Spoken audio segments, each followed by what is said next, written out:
तो शाम के 7 बज गए हैं और लेकर आ गए हैं हम अजय देवगन पर स्पेशल एपिसोड। अब अजय देवगन की बात हो रही तो फिलहाल बात होगी सिंघम 3 की। और सिंघम 3 का कलेश जो है वो बढ़ता जा रहा है। क्लैश था लेकिन अब वो कलेश में कन्वर्ट हो गया, पूरी तरह से हो गया है। टी सीरीज पहुंच गया है सीसीआई और शिकायत करिए कि भाई ये तो हमारी बाह मरोड़ी जा रही है, हमें तो तंग किया जा रहा है, हमें तो स्क्रीन नहीं दे रहे और इस वजह से आप दखल दो। अच्छा, कुछ ऐसी कंडीशन 2012 में हुई थी जब अजय देवगन गए थे सन ऑफ सरदार को लेके, इस बात को लेके कि भाई हमें स्क्रीन नहीं मिल रही। यार ये बॉलीवुड का दस्तूर है। मतलब हमने देखा था डंकी वर्सेस सालार के अंदर भी, डंकी का नॉर्थ के अंदर दबदबा चला था तो सालार को सिनेमा स्क्रीन मिल ही नहीं रही थी उस समय में। और कुछ ऐसी हालत भूल भुलैया की हो रही है। पीवीआर आइनॉक्स डिस्ट्रीब्यूट कर रहा है तो पीवीआर आइनॉक्स के अंदर 60% सीट्स सिंघम 3 को दी गई हैं। डेफिनेटली जब वो डिस्ट्रीब्यूटर है तो वो ऐसा करेगा ही करेगा। लेकिन वहीं कहा जा रहा है कि जो सिंगल स्क्रीन थिएटर्स हैं वहाँ पर भी कहा जा रहा है कि भाई आप सिर्फ सिंघम 3 दिखाओ, भूल भुलैया 3 मत दिखाओ। हालांकि ये देखना इंटरेस्टिंग होगा कि सिंघम 3 जिस तरह की मास फिल्म है, क्या उस तरह भूल भुलैया उस मार्केट में पहुंच पाती है कि नहीं पहुंच पाती है। लेकिन जब आप डाटा देखेंगे तो आप थोड़ा कंफ्यूज हो जाएंगे।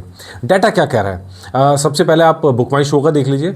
बुक माई शो पे भूल भुलैया 3 के 404 के इंटरेस्ट हैं और सिंघम अगेन के 382 जो इंटरेस्ट है, लाइक्स हैं। मतलब यहाँ मुकाबला लगभग बराबरी का है। 18,000 इंटरेस्ट का फ़र्क है दोनों के बीच में और यहाँ पर भूल भुलैया आगे दिख रही है। लेकिन स्क्रीन के अंदर, जंग के अंदर कौन आगे है? वहाँ पर सिंघम 3 आगे नज़र आ रही है और लग रहा है कि इससे भूल भुलैया 3 को नुकसान होने की उम्मीद है। लेकिन लॉन्ग रन में फिल्म वही चलती है जिसका कंटेंट अच्छा होता है और उस कंटेंट के दम पर क्या होगा क्या नहीं होगा वो तो तभी पता चलेगा जब फिल्में रिलीज़ होंगी। अच्छा, दूसरा पॉइंट ये, यार इस साल जो चला है, चाहे मुंजिया हो, चाहे वर्ष हो, चाहे उधर से आपकी स्त्री 2 हो, यार हॉरर कॉमेडी ऐसा तड़का चल रहा है जिसको जो नॉन स्टॉपेबल है इस साल में। जैसे पिछले साल के अंदर आपने देखा होगा बाप बेटे का चल रहा था, सारी फिल्में जो बाप बेटे वाली थी सब धुआंधार निकल रही थी लाइन से। कुछ ऐसा ही हॉरर कॉमेडी चल रहा है और आप भूल भुलैया है हॉरर कॉमेडी। सिंघम 3 जो है वो एक्शन है, कॉमेडी है, ड्रामा है। अब ये वाली पहेली पे क्या सुलझेगा, कौन आगे निकलेगा, ये देखना यार दिलचस्प होगा। उधर IMDb रेटिंग्स की बात करें तो यहाँ पे इंटरेस्ट की बात करें तो भूल भुलैया 3 यहाँ पर भी आगे है। यहाँ 44.6% पे भूल भुलैया है और सिंघम अगेन 35.9 पर। यहाँ पर भी भूल भुलैया आगे नज़र आ रही है सिंघम 3 के मुकाबले।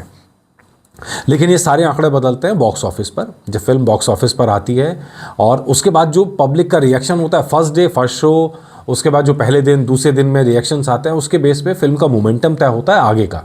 और दिवाली के अंदर हमने देखा कि दिवाली के दिन जब फिल्में आती हैं तो थोड़ा सा उनके लिए मुश्किल होता है कमाना, क्योंकि जब फिल्में आती हैं तो डेफिनेटली लोग बिजी होते हैं। तो अब ये देखना है कि कौन फिल्म देखने जाएगा उस समय, कितनी ऑडियंस बाहर निकलेगी और उसके बाद छुट्टियों का फ़ायदा किसको ज़्यादा मिलता है, ये देखना है। और ये डेफिनेटली पहले दूसरे दिन के बाद तय हो जाएगा। और जिधर पलड़ा भारी होगा जनता अपना पैसा वहीं डालती है। हालांकि हम अब भी कह रहे हैं कि दोनों फिल्में क्लैश से ज़्यादा यहाँ पे सेलिब्रेशन होना चाहिए था कि दिवाली के सेलिब्रेशन में 2 डिफरेंट टाइप की मूवी, 2 फैमिली मूवी आई हैं और दोनों देखी जानी चाहिए। लेकिन कोई ना कोई मूवी तो पहले देखी जाएगी। तो देखते हैं क्या नंबर आता है, किसका नंबर आता है। जो अपडेट आएगा आपके लिए ज़रूर लेके आएंगे। नमस्कार।